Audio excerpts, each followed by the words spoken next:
હવે સંજ્ઞાને આપણે નામ તરીકે પણ ઓળખીએ છીએ।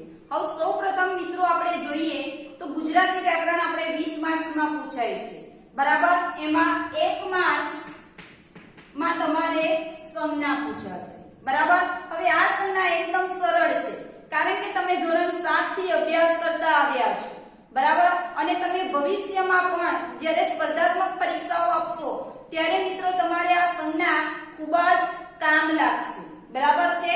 તો તમારે ગુજરાતી વ્યાકરણમાં જે 8 માર્ક્સનું ઓબ્જેક્ટિવ આવે છે એ 8 માર્ક્સના ઓબ્જેક્ટિવમાં એક ગુણ જે છે એ સંજ્ઞાનો છે, બરાબર। કોઈ પણ એક શબ્દ આપેલો હશે અને એ શબ્દનો તમારે પ્રકાર ઓળખાવાનો હશે, એટલે કે સંજ્ઞાનો પ્રકાર ઓળખાવાનો હશે। તમે ધોરણ 9 માં પણ સંજ્ઞાનો અભ્યાસ કરીને આવ્યા છો, પણ ધોરણ 9 માં ઉદાહરણ આપેલું હશે ને ઉદાહરણમાંથી સંજ્ઞા ઓળખાવાની હશે, પણ ધોરણ 10 માં તમારે શબ્દ આપેલો હશે અને શબ્દ જે આપેલો હશે એ શબ્દ ને તમારે સંજ્ઞાના પ્રકારમાં લખવાનો રહેશે, બરાબર છે। તો સૌપ્રથમ મિત્રો આપણે જોઈએ કે આ સંજ્ઞા એટલે શું, નામ એટલે શું, બરાબર। તો આપણે દરેક સજીવ, નિર્જીવ, વ્યક્તિ, વસ્તુ, પ્રાણી કે પદાર્થને ઓળખવા માટે કોઈને કોઈ નામ આપવામાં આવેલું છે, બરાબર છે। એટલે આપણે કહી શકીએ કે આ બ્લેકબોર્ડ છે, આ ડસ્ટર છે, આ ચોક છે, આ પંખો છે, આ ટેબલ છે, આ બેન્ચીસ છે, બરાબર। જેવા જુદા જુદા નામો એને આપવામાં આવેલા છે, પણ તમે એક વસ્તુ વિચારો કે જો દુનિયામાં કોઈ પણ વ્યક્તિ, વસ્તુ, પ્રાણી કે પદાર્થને આવા નામ આપવામાં આવ્યા ન હોત તો આપણે એને શું કહીને બોલાવતા, બરાબર।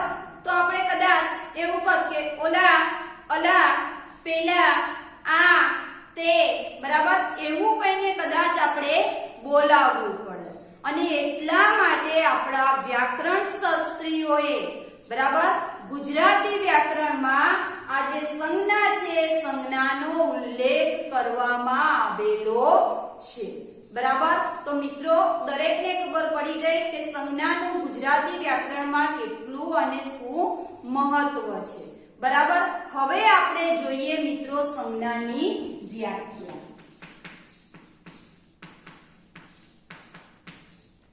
તો જુઓ સંજ્ઞા કોને કહેવામાં આવે તો કોઈ પણ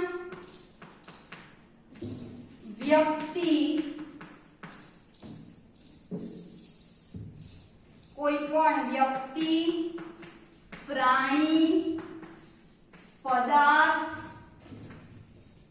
ભાવ કે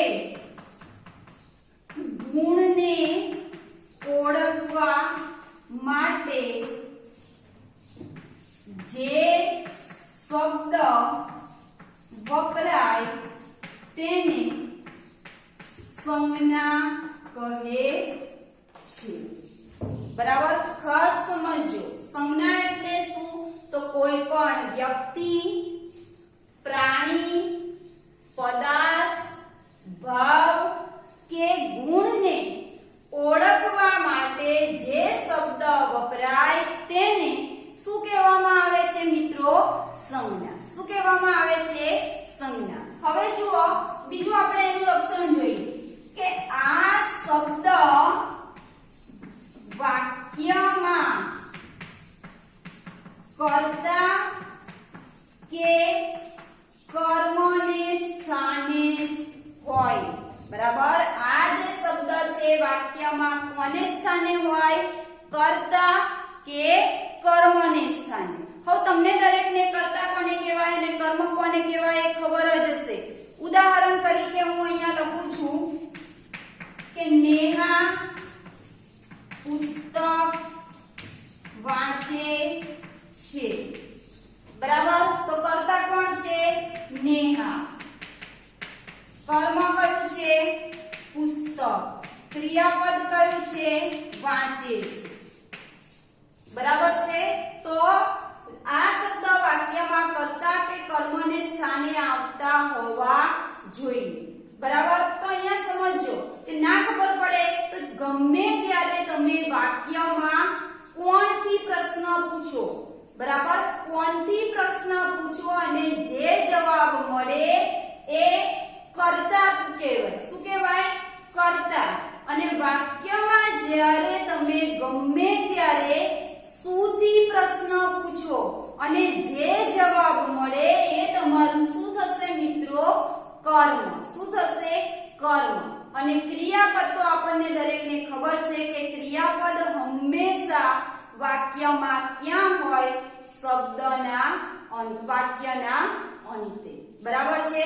તો અહીંયા દરેકને ખબર પડી ગઈ. આ શું છે? સંજ્ઞાની વ્યાખ્યા. હવે જુઓ મિત્રો, સંજ્ઞા તમે ગુજરાતીમાં સમજી લેશો તો ઇંગ્લિશ ગ્રામરમાં પણ તમારે સંજ્ઞાને ઇંગ્લિશમાં કહેવાય નાઉન. એ નાઉન નો ટોપિક આવે છે. ગુજરાતી વ્યાકરણમાં સંજ્ઞા સમજી લેશો તો ઇંગ્લિશમાં તમારે નામ સમજતા વાર લાગે નહીં. બરાબર છે? તો જુઓ, હવે આપણે એની વ્યાખ્યાને સમજીએ કે વ્યક્તિ જે છે તો વ્યક્તિઓમાં કોનો સમાવેશ થાય? બરાબર, તો વ્યક્તિઓમાં આપણે જોઈએ તો છોકરા છોકરીઓનું નામ હોય, ધારો કે રમેશ હોય, નેહા હોય, મહેશ હોય. બરાબર, તો આ વ્યક્તિમાં સમાવેશ થાય. પ્રાણી તો તમને દરેકને ખબર છે, ગાય છે, ભેંસ છે. બરાબર, તો એ પ્રાણીમાં સમાવેશ થાય. પદાર્થ એટલે કોઈ પણ પ્રકારની વસ્તુ હોય. બરાબર છે? ટેબલ છે, બેન્ચીસ છે, બરાબર, પાટલી છે, તો એનો સમાવેશ શામાં થાય? પદાર્થમાં થાય. હવે ભાવ કોને કહેવામાં આવે? તો ભાવ એટલે કે આપણા હૃદયમાં જે લાગણી છે એ લાગણીને આપણે શું કહીએ? ભાવ. બરાબર, ઉદાહરણ તરીકે પ્રેમ, ઘૃણા, નફરત, ઈર્ષ્યા. બરાબર, એને આપણે કહીએ ભાવ. અને ગુણ કોને કહેવામાં આવે? કે કોઈ પણ વ્યક્તિમાં હોશિયાર હોય, બરાબર, ડફોર હોય, સુંદર હોય, તો આ બધા જે શબ્દો છે એને શું કહેવામાં આવે છે? ગુણ. તો મિત્રો, આ વ્યાખ્યાને આધારે જ સંજ્ઞાના 5 પ્રકાર પડે છે. કેટલા પ્રકાર પડે છે? 5. પણ અત્યારે એનો છઠ્ઠો પ્રકાર આવ્યો છે, એટલે આજે આપણે સંજ્ઞાના જે 6 પ્રકાર છે, બરાબર, એ 6 પ્રકારને પહેલા શું કરીએ? સમજીએ. હવે મિત્રો, સંજ્ઞાના પ્રકારને ઓળખવા માટે હું તમને એક ગુરુ ચાવી આપું છું. એ ગુરુ ચાવી જો તમે યાદ રાખશો તો ભવિષ્યમાં ક્યારે પણ તમે સંજ્ઞાને ભૂલી શકશો નહીં. બરાબર, એક જ સૂત્રને તમારે નજર સમક્ષ રાખવાનું. ગમે તેટલો અઘરામાં અઘરો પ્રશ્ન હશે તો તમને સંજ્ઞા આવડશે અને આવડશે. બરાબર, તો જુઓ એ સૂત્ર કયું છે એ આપણે જોઈએ. તો હવે જુઓ સંજ્ઞાના પ્રકાર.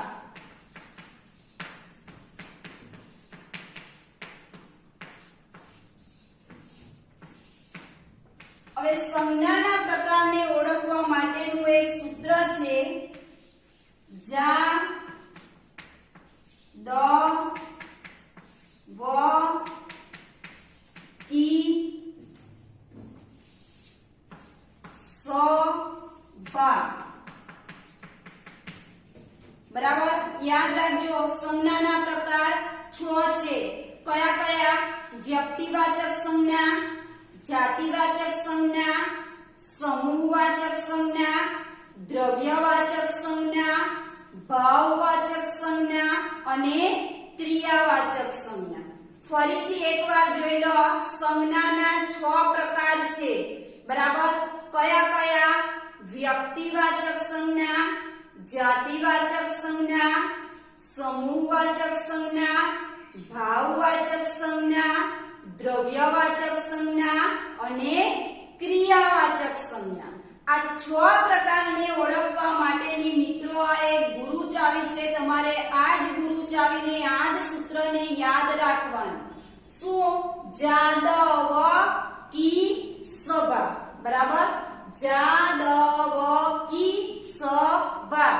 આ સૂત્ર યાદ ના રહે તો બીજું સૂત્ર યાદ રાખવાનું, વ્યાજ સભા દ્રક. બરાબર, બીજું કયું સૂત્ર? વ્યાજ સભા દ્રક.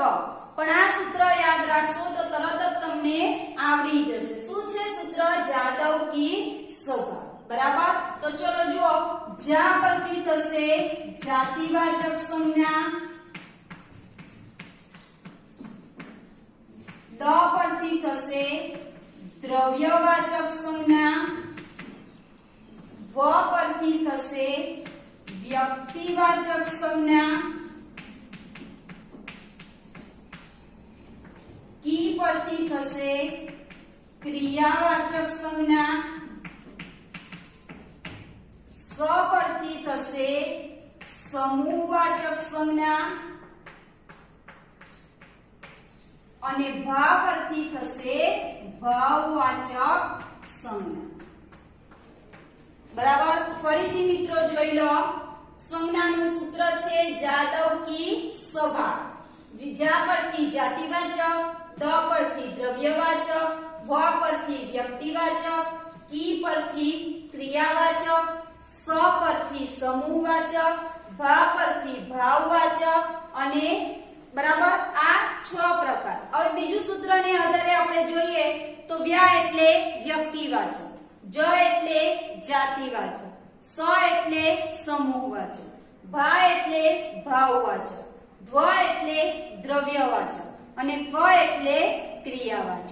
બરાબર. ચલો દરેકને યાદ રહી ગયું જાદવ કી સભા. તો હવે મિત્રો આપણે સંજ્ઞાનો પહેલો પ્રકાર જોઈએ વ્યક્તિવાચક સંજ્ઞા.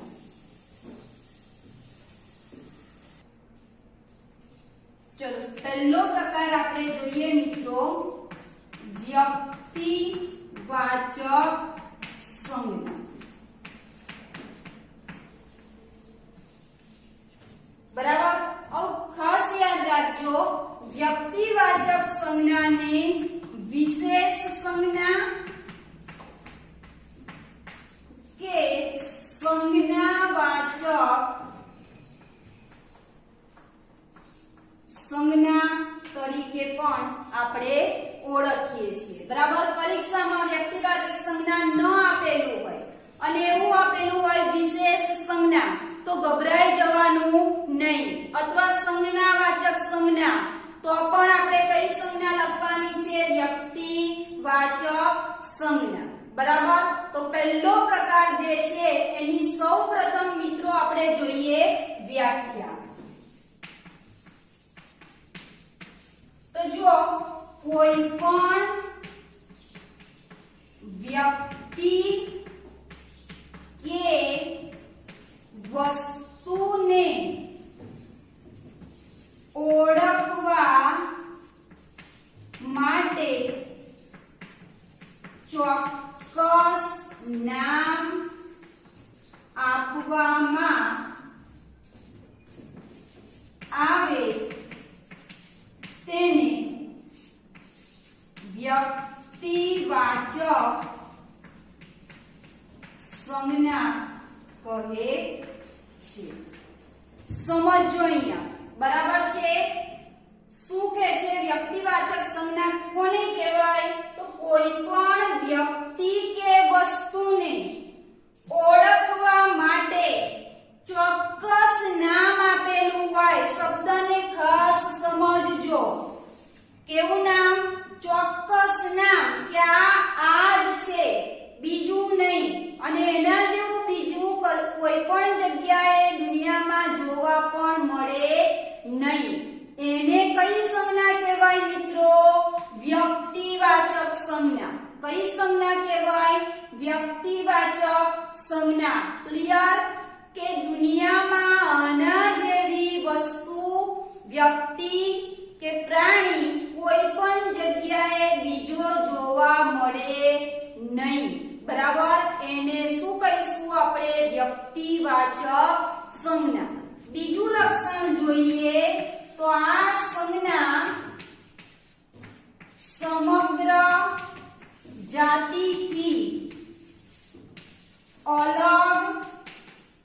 તારવવા માટે વપરાય.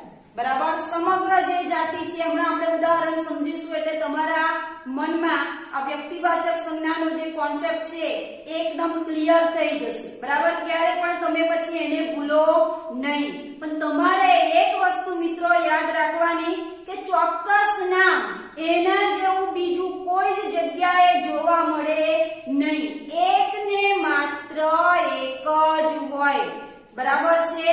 તો ક્લિયર દરેક વ્યક્તિને બરાબર કે કોઈ પણ વ્યક્તિ કે વસ્તુને ચોક્કસ નામ આપવામાં આવેલું હોય એને આપણે શું કહીએ છીએ? વ્યક્તિવાચક સંજ્ઞા. અને બીજું લક્ષણ જોઈએ તો કે સમગ્ર જાતિથી અલગ તારવવા માટે આ સંજ્ઞા પ્રયોજવામાં આવે છે. વ્યક્તિવાચક સંજ્ઞામાં કયા કયા ઉદાહરણો છે આપણે સમજીએ. કયા કયા શબ્દો આવે?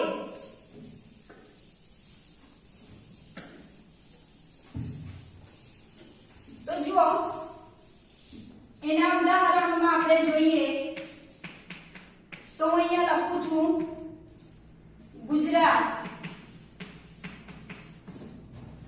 ગંગા, મોર,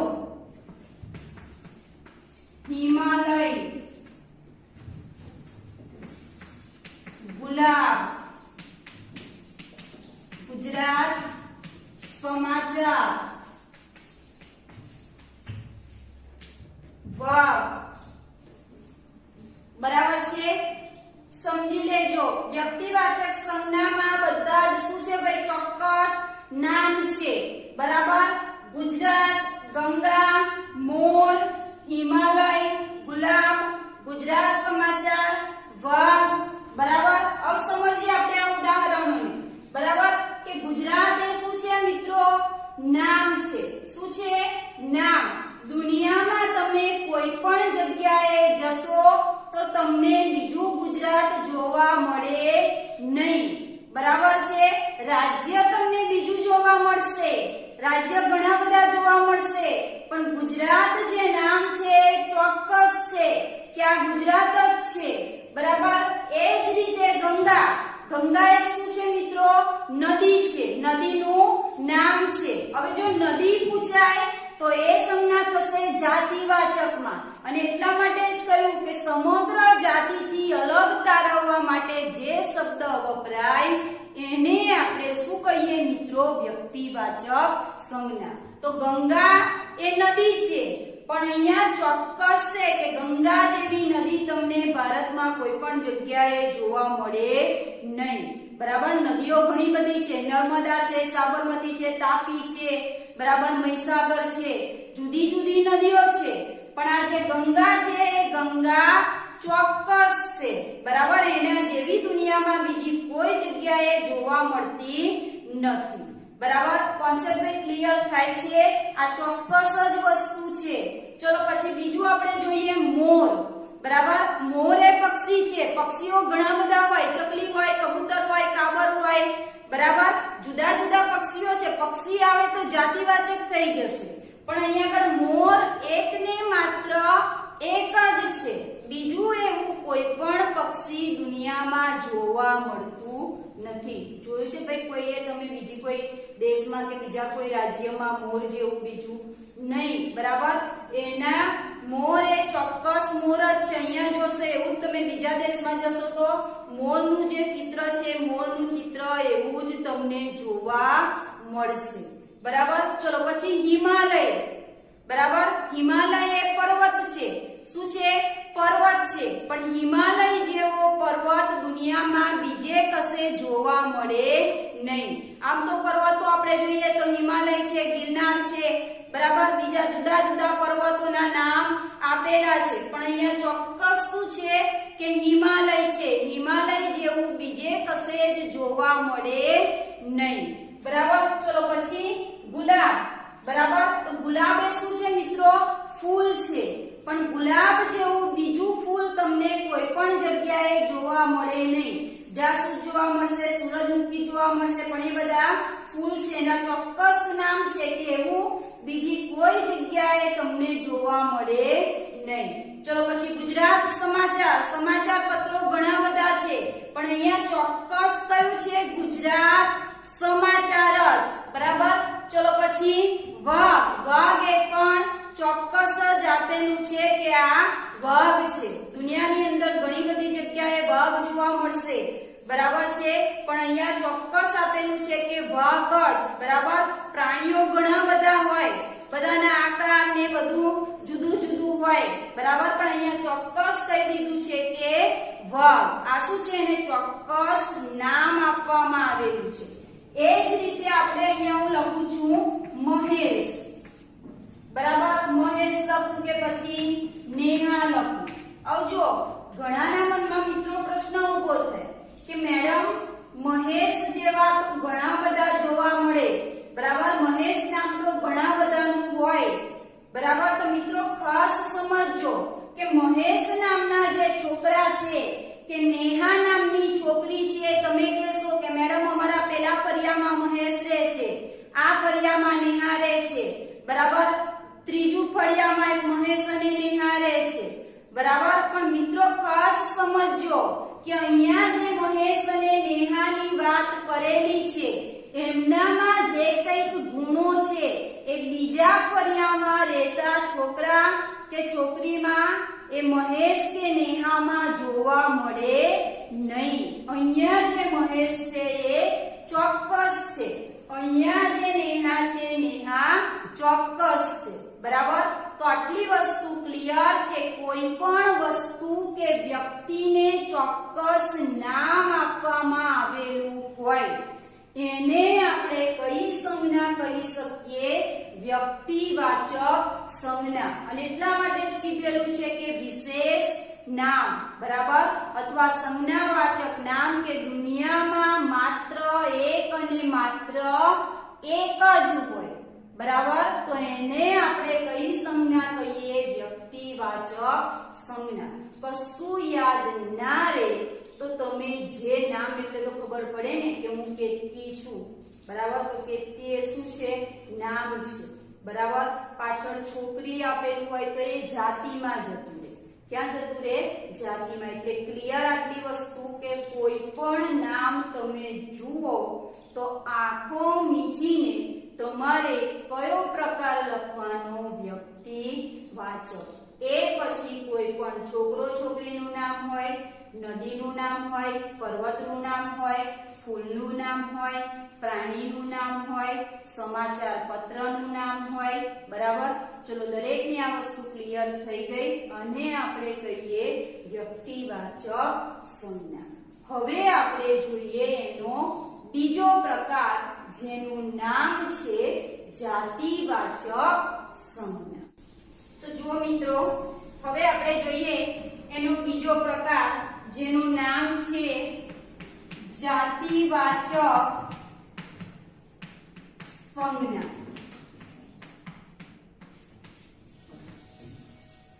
બરાબર. સૌપ્રથમ આપણે જોઈએ કે એની વ્યાખ્યા કે જાતિવાચક સંજ્ઞા કોને કહેવામાં આવે, બરાબર. તો વ્યક્તિ કે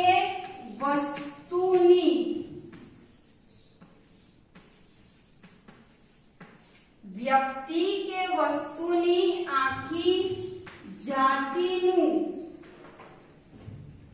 વ્યક્તિ કે વસ્તુની આખી જાતિનું અથવા આખા વર્ગનું સૂચન કરતા શબ્દને જાતિવાચક સંજ્ઞા કહે છે, બરાબર. મિત્રો ખાસ સમજો, વ્યક્તિવાચકમાં શું હતું, ચોક્કસ નામ જ, બરાબર, કે દુનિયામાં બીજે કોઈ એવું જોવા મળે નહીં, એક ને માત્ર એક જ હોય. હવે જાતિવાચક સંજ્ઞા કોને કહેવામાં આવે, તો કે વ્યક્તિ કે વસ્તુની આખી જાતિ અથવા આખો વર્ગ, બરાબર, એનું સૂચન કરતો જે શબ્દ છે એને શું કહેવામાં આવે છે, જાતિવાચક સંજ્ઞા, બરાબર. ઉદાહરણ તરીકે આપણે જોઈએ કે જૂનાગઢ પર્વત છે, બરાબર. તો જે પર્વત છે, પર્વતની આખી શું છે મિત્રો, એક જાતિ છે. શું છે? એક આખી જાતિ છે, બરાબર, આખો પર્વતનો વર્ગ છે. તો એને આપણે મિત્રો કહીશું જાતિવાચક સંજ્ઞા. હવે સૌપ્રથમ આપણે જાતિવાચક સંજ્ઞાના કયા કયા શબ્દો છે, કયા કયા ઉદાહરણમાં પૂછાઈ શકે, તો એ ઉદાહરણોની આપણે પહેલા ચર્ચા કરીએ.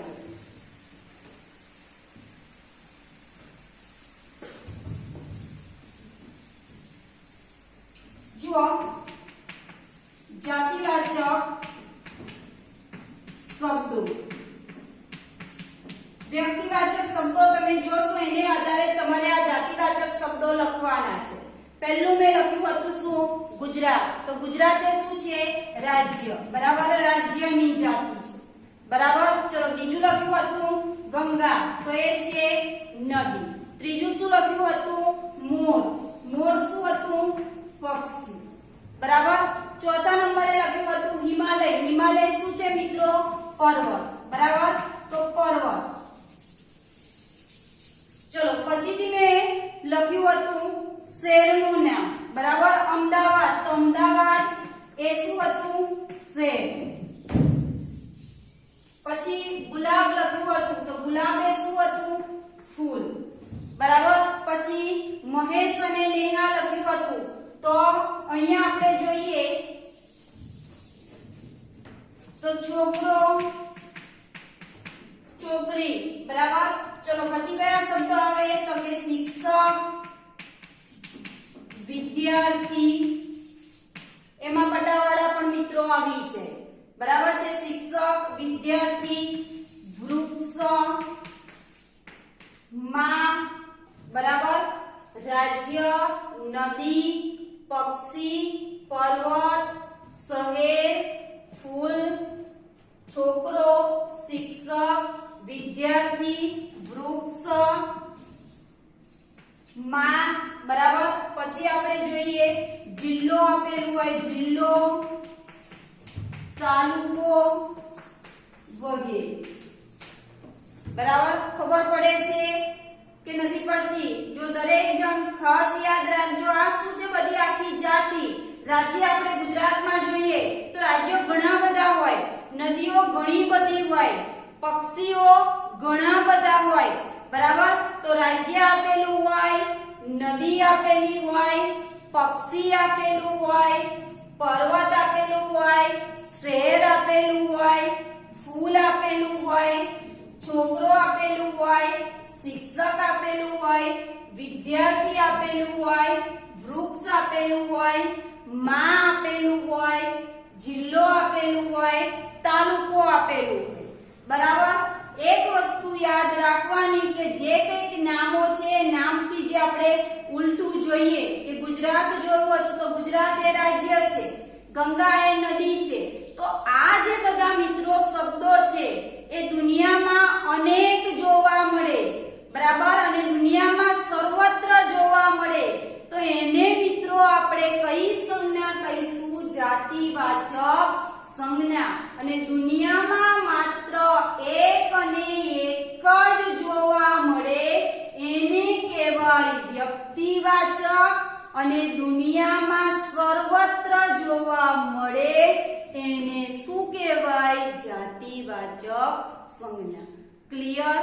બરાબર છે. હિમાલય એક જ છે, પણ એવું આપેલું હોય પર્વત, તો પર્વત તો બધા જ દેશોમાં હોય, બધા જ રાજ્યોમાં હોય.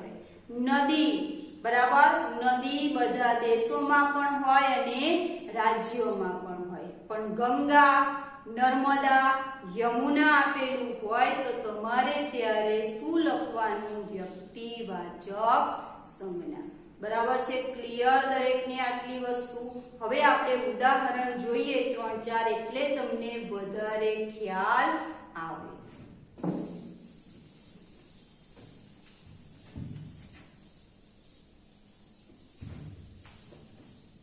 જુઓ, અહીંયા ઉદાહરણ સમજશો એટલે તમને આ બંને સંજ્ઞાઓનો કોન્સેપ્ટ ક્લિયર થઈ જશે. બાકીની જે 4 સંજ્ઞા છે એ તમને સરળતાથી યાદ રહી જાય એવી જ છે. પણ મોટા ભાગના છોકરાઓ આ 2 સંજ્ઞાઓમાં થોડી મૂંઝવણમાં મુકાય છે, બરાબર. પણ આ મૂંઝવણમાં મુકાય એવું આમાં કશું મિત્રો છે જ નહીં. તમે ધ્યાનથી સમજશો તો તમને 100% આવડવાનું જ છે અને ભવિષ્યમાં પણ સંજ્ઞાનો 1 માર્ક્સ તમારે જાય નહીં. ચલો ઉદાહરણ હું અહીંયા લખું છું કે ગુજરાત આપણું રાજ્ય છે. બરાબર. ચલો બીજું ઉદાહરણ લખું, હિમાલય ઊંચો પર્વત છે. ત્રીજું ઉદાહરણ લખું, ગંગા પવિત્ર નદી છે.